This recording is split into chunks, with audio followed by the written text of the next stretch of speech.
So I just saw the third and final film in the new legacy sequel Halloween franchise, Halloween Ends. Finally. Thank God. And so with Halloween comes everybody's favorite horror villain. No, not him. Not that one either. So with Halloween Ends comes everybody's third to eighth favorite horror villain, Michael Myers. And like every great final entry into a series about one iconic character, the iconic character is barely in it, / kind of just not in it at all. Hey guys, I'm Jax, and this is my spoiler review for Halloween Ends. If you haven't seen the film, go check out my spoiler-free review where I discuss why you shouldn't go watch this film. But if you have seen this film, welcome! And if you liked it, this might not be the video for you, but I might convince you why you might be wrong in thinking this was good, because this was a mess. But to be clear, I think this was a huge swing for the fence. Like, these guys decided to pick an idea and do something so left of field, so totally original, and so not what I expected. I mean, it's kind of the same as Psycho 2 in ways. I mean, if it would have been as good as Psycho 2, it would have been a really good film. But it tries to do so much, and then it still tries to just kind of go, but also at the end, Michael Myers and Laurie, they do a big stabby fight. And, you know, we get that, but it's also trying to do an entirely separate, different film. Like, part of me feels like straight off the bat, just do Halloween 3, where it's Michael Myers, it's just Michael Myers and about, and it's him and Laurie, and they just do a versus. Or, if this was what you wanted to do for your third film, he should have died at the end of the second one. Michael Myers should have died at the end of the second one. Or what should have happened, and maybe this is probably the best kind of idea that would have made this film really good, but instead of being dragged under there and he meets Michael Myers in the sewers like he's a bloody Teenage Mutant Ninja Turtle, what he could have done is crawled in there just to, you know, get shelter from the rain or whatever, like an excuse or reason, get him under there, and he would have seen that Michael Myers had crawled in there after the events of Halloween Kills, where we'll go, oh, so he's immortal? He survived all that is just fine. Oh, so he's like an immortal beast with magical powers or whatever happened in Halloween 4, 5, and or 6. But then he would find the mask and you go like, jump scare, mask, ah! But then Michael Myers would just be dead. He'd just be dead. And he'd just be like a rotten corpse and been there for 4 years. And then he would take the mask and he'd be like inspired by it, and that's why he wears the mask. But then you could do your psychological thriller, because this is trying to be a psychological thriller. It's trying to be like Michael Myers is a faceless, unknowable, unspeakable monster. Like, why does he do what he does? We don't know, and that's kind of the fear, and the horror comes from not knowing Michael Myers and his motives and all this kind of stuff. At least in this version. Let's not get into the Rob Zombie one, which I actually am a little bit of a fan of. That little boy, super scary little boy, and he beats the Spy Kids up with the stick, and the Spy Kids boy is like, oh no, I'm a bully in this, I don't like being killed.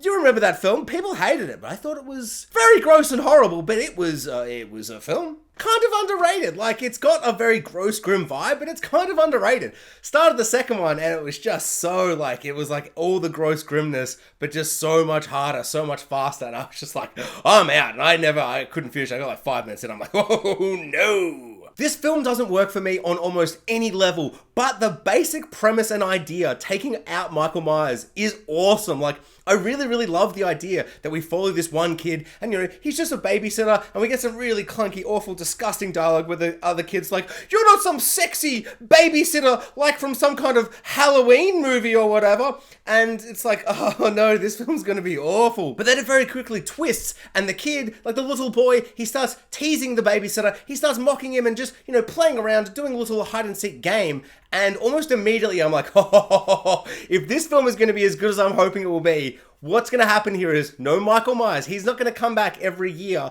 like you kind of suspect when it first starts, but we're going to get a little switcheroo and he's going to like kill the kid, or the kid is going to Michael Myers out and kill him.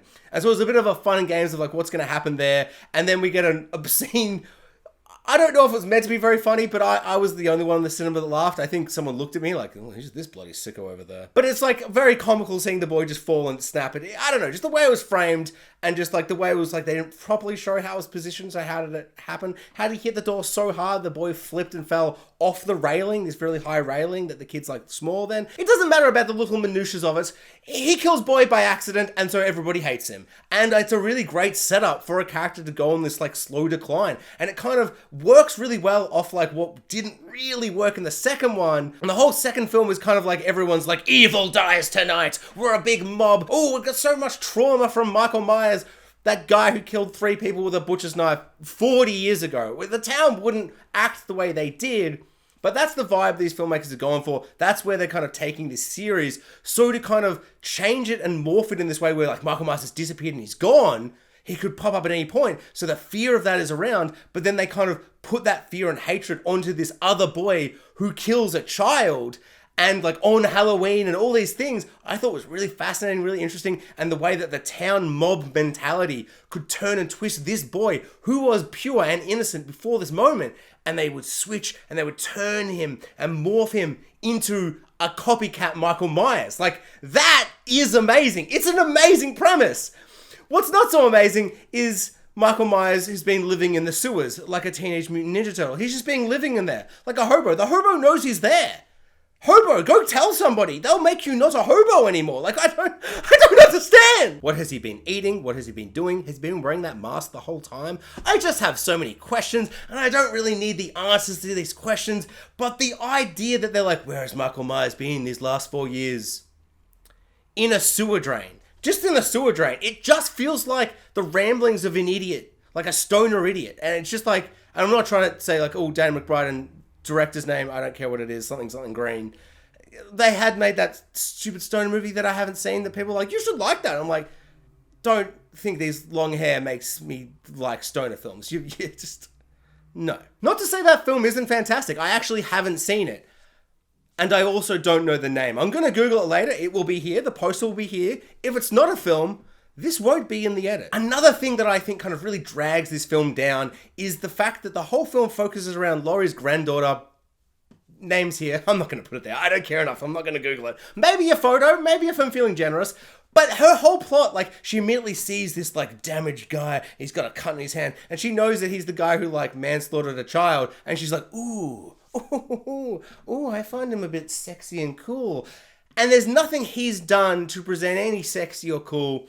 He just seems gross and weird and he's bleeding everywhere. And she's like, well, maybe I'm attracted to him because the plot needs to happen. I just didn't buy it. It just felt really forced. And there are so many moments in the film that I just felt like, why is she falling for him? Like, the whole first act is just a romantic comedy. And it's like a really cringy, horribly written romantic comedy. Not like a fun romantic comedy. Like, it just really frustrated and confused me. And there was like little glimmers here and there where it was so romantic comedy-ish. But then, like, you know, he would like be at the bar dancing and the nightclub / bar kind of situation with lights everywhere. But then the mother of the child he killed was at the bar. And it's something like, oh, we're going this far up in this awful romantic comedy, so we're going to hit really low, and it's going to be a really extreme roller coaster of like genre and emotion, which did kind of work. Laurie Strode also gets a horrible, disgusting supermarket rom-com like flirty scene, but then it's like brought right back down to the reality of, oh no, this is a Halloween movie. But it just still didn't really work for me. And I think that really comes down to the writing for me. Michael Myers 2.0 has so many scenes where I understand what's going on. And I'm like, oh my God, he's going to turn into Michael Myers 2.0. Like that first bit where he puts the scarecrow mask on. And I'm like, oh my God, if he stabs someone with that mask, I'm going to lose my mind if he does that. Like, oh, spooky, scary scarecrow mask. Like I didn't like that one bit. And that is probably the best scene in the movie where he's just stabbing the plastic bag on the face. It's just so horrifying. Like the mask is really, really upsetting. It's so childish and simple and clean. It's really perverse. I really didn't like that. But then the moment kind of keeps going and then Michael Myers rocks up in his mask, which does look fantastic, all burnt and stuff. But it's just like, what has Michael Myers got, like an apprentice now? Like, it doesn't make any sense. Michael Myers is this unknowable, untouchable, kind of conceivable evil force. He's the shape. He's just this walking embodiment of evil. We don't know his motives. We don't understand him. He doesn't speak. And yet in this movie, he does the most legacy sequel thing ever, and he gets a little mini-me, the shape / Michael Myers 2.0, and it just doesn't make sense to me. It's like there's no reason for him to like look into the eyes. Like he looks into the eyes of this new character and it flashes through all the horrors of this guy's life, and it's like, oh, so I'm meant to think that he sees this man's eyes and he goes, oh, he's had horror, he's had tragedy, he's been bullied and mocked and teased and he's been led to this. That isn't what you went through. It's kind of implying that Michael Myers is like, I relate to you, buddy. We're both victims of circumstance, victims of mob justice, mob hate, mob angry, mob mentality. What? Like, no, you're like such a different evil. And I think it would have been so fascinating if Michael Myers was dead and he'd taken the idea and then the mask off the corpse sitting in the sewer, which would have been really fun. Like, oh, he went to hide in the sewer, but just bled out from his injuries because he's not an immortal supernatural being in this franchise. But no, he just takes him up as a sidekick and they go and kill random doctor and random girl who puts on lipstick in one scene, and at one point is like, oh, you love the creep, and that other character's like, you shut up, and she's like, oh, I can't stop not shutting up. It's like, I guess that's the funny dialogue we're getting from these funny comedic writers. I don't know, like, Halloween 2018 was so good. 2017, 2018, it doesn't matter. It was very good. Very funny, like a great kind of reimagining. It reminds me so horribly of Force Awakens, where it's like really, really great. But on a rewatch now, because I've seen the whole franchise, do I hate it? And then there's the second one, just very divisive, very different from the first, very classical, just remake of the original, but as a legacy sequel. And then the third one, which is just an insane mess, and I cannot understand what happened on a writing level, on a directing level, on a filming level. I just don't understand what happened. Somehow, Michael Myers returned from the sewer. What? Okay, so let's get over the fact that Michael Myers was Teenage Mutant Ninja Turtling out in the sewers. Let's forget that he has a little sidekick for the whole film. Just that doesn't make any sense. But let's get over that. Let's all just collectively take a deep breath. If you're not going to take one, I'll take one for you, because I need to. And think about what else doesn't work with Michael Myers in this film. Because he's pretty much just got scenes in the sewer. There's a bit where they roll about and they do a little bit of a wrestle, and he's like, takes the mask off. He's like, no, I'm the Michael Myers and you're just the old man. And then he does that classic like thing from the original. There was so many moments that were just like, oh, like the original. Like Laurie Strode's in like a closet and she's like, ah! And I'm like the original. Someone's up on a wall, stabby stab, hold up on the stabby stab, the stab keeps him up on the wall. Oh, like the original. Oh, isn't that fun? I feel like there were many, many examples. It just didn't really work for me. I think the one that really made me go, oh, you can make him Michael Myers 2.0, but don't make it so cringy and cliche and like there's that bit where he's like by the hedge, but like a little bit obscured by the hedge, like in the original, which I think is one of the most upsetting shots. Like he's just there and they go like, oh, what's with that guy? And then he's just gone. Then they run up to the hedge and he's gone. And one girl kind of jokes about it because she's just not taking it seriously, but Laurie's still a bit like upset by it. It's a really upsetting moment. Maybe the most upsetting moment because it's just so out in the open in the daylight. Whereas in this one, he's just by the hedge standing there and it's like, and then there's just an obscene moment where Laurie Strode is standing there in the open. Like, there's no way he could have snuck up behind her, gotten in position so you can't see his body behind her body, and then he moves as she moves to reveal that he's there, jump scare style, and it's like, what? The staging and framing of this is madness, and it makes no sense, and I'm at my wit's end, director, whose name I still don't remember, and I will not. Joseph Gordon-Green? David Gordon-Green. That's my final answer. It's probably going to be wrong. All right, okay. What else to unpack? There's just so much. After that amazing cold opening scene that sets the whole vibe of like, okay, you think Michael Myers might come out like every year for the 4 years, because I knew it was going to be 4 years later. I'd heard that in like the press or whatever. Movie news or whatever. Yeah, I listened to movie news, not real news. It's isolating at work, that's for sure. What's so great about that first scene is it plays one way, then it kind of switches another, then it sets up, I didn't even realize it was setting up a main character. I just thought, oh, he'll just be like a one-off, cold open, kills a kid. That's like the horrors of Halloween and the way it's kind of seeped into the town. Michael Myers, we can't escape him. Even if he's disappeared and gone, we can't escape him. And then the film, as it does every time something is good and clever and you've shown you don't need to tell, it then just tells, and it does it the worst way, and it bookends the goddamn film. This bloody film gets bookended by some awful Laurie Strode narration where she's just like, ooh, the town is haunted. The town, we're having a bad time as a town. Michael Myers has haunted us. Even people who don't know him are hanging themselves. Why? What do you mean? The opening narration in that 5 minutes, it just it really sucked the wind out of me, and I'm like, okay, you gotta get me back, Because what's so frustrating about that is just like, I know how the town feels, and I know the plot points of, the films. Like, she goes over, she's like, oh, I'm Laurie Strode, and at some point, this Halloween Michael Myers guy, he tried to stab me. I'm like, I saw the films! This is the final film in your trilogy, which is the 4th film in this series. Like, who is watching this who hasn't seen it? Did you think the response to Halloween Kills was so bad people didn't see that, so you have to explain that movie? Because that's how it's coming across. Like, people don't care. They've either forgotten or they didn't see it, but are somehow watching this one. They're not watching this one if they don't like that.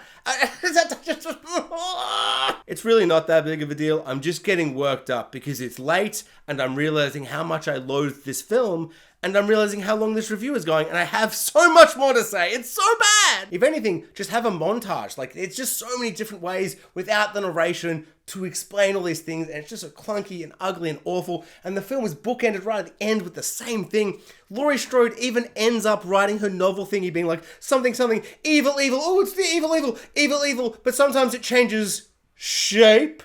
Oh, yeah. Because Michael Myers, he's actually credited as The Shape. That's very clever. That doesn't make me want to gouge my eyes out like I'm some kind of Michael Myers victim. Oh boy, I didn't like this film. Quick little aside, I had to take a 5-minute break. A 5-minute break, just a deep breaths, just deep soothing breaths, just like... If you're as frustrated as me, I highly recommend just pausing the video just for 5 minutes. Just take some time, just deep breaths, and rejoin me. Don't watch another video on YouTube. Don't do that. Don't misinterpret what I'm saying. Pause my video. Don't click another one. Deep breaths, just by yourself in the silence. Maybe put some music on, put a little cheeky tune, then come back. And like and subscribe, please. Let's talk about the best part of this film. This film ends with Michael Myers being crowd surfed by an angry mob into some kind of wood chipper, metal chipper thingy. I don't know what it's called, but there was a moment in the film early on where they're in the dump yard, the car yard thingy. And there's a couple of shots very early on where they're just like establishing shots. And I'm like, Chekhov's metal splicey wood chippy thingy. Michael Myers goes in there because Halloween ends tonight. Evil dies tonight. Absolute insanity. Hilarious madness. I just don't know what they were thinking. Seeing Michael Myers just being like crowd surfed and they're all just like, what? I think the thing that is so frustrating and disappointing for me is the fact that Michael 2.0 is such an interesting idea and a character, but it's so underdeveloped and it's so kind of undermined by the fact that Michael Myers is like his tutor, but they don't speak and they don't do anything. He's like half semi-inspired by him, but he's also just kind of there, and they share scenes where it's like, have they talked? They can't have talked. It feels so muddled and confused, and it's pretty much just two separate films that are like smashing together because they can't be bothered like making them work properly, or they can't be bothered making a third film, and then the fourth film would be the copycat Michael Myers film, and that would be Halloween Ends or Halloween Legacy or something like that. It just feels like it's trying to do so much, yet somehow it kind of does so little, and the character himself feels so underdeveloped. Like at one point his mother kisses him on the lips, and it's like, oh, wow, okay, you're implying this and that. Do we get another scene? We don't even see him kill her. And I'm not even trying to be savage and brutal with that, but it's just like, this is a slasher movie, and you're not going to show that moment where she looks up, she sees the Michael Myers mask, maybe he stabs her once, and then she like pulls it off a little bit and goes like, oh, it's my son! Oh, did you not like the time I had sex with you? And he's like, ah! Like, just develop it more. Like, you can hint and tease at things, but I don't want it to feel like it's underdeveloped. Like, I just love this idea of this psychological thrill of the town and his life turning him into this monster, and we understand him, whereas we don't understand Michael Myers, and that's such a cool comparison. But in the end, I just don't think it sticks the landing, and it's so disappointing because without sticking the landing and doing some really clunky stuff at the end where he stabs himself and she grabs the knife and she's like, oh, I'm red-handed, oh no, just don't pick up the knife, Laurie Strode, what are you doing? It just really kind of makes the whole film fall so flat. And it's just like, why was Michael Myers in the sewer? I will not get over that. It's just, it's so close. It is so close to being good, yet somehow so far. Just so far. Ugh.